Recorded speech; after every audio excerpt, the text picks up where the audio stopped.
गिरफ्तार कर लिया। ये नालायक हैं, निकम्मे हैं, बेवकूफ़ हैं, कमज़र्फ़ हैं, कमअक्ल हैं, ज़हनी पस्ती का शिकार हैं।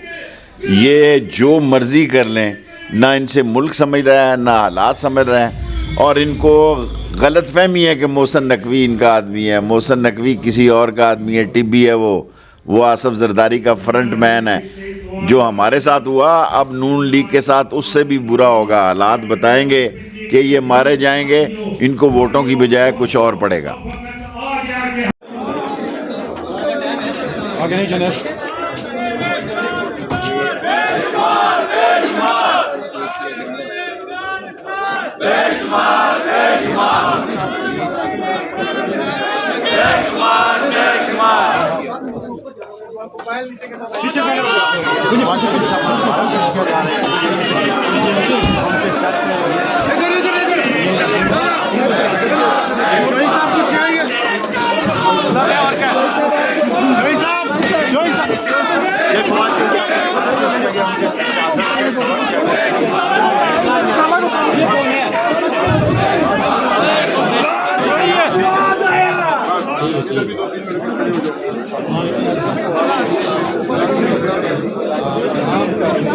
काला कपड़ा डाला गया था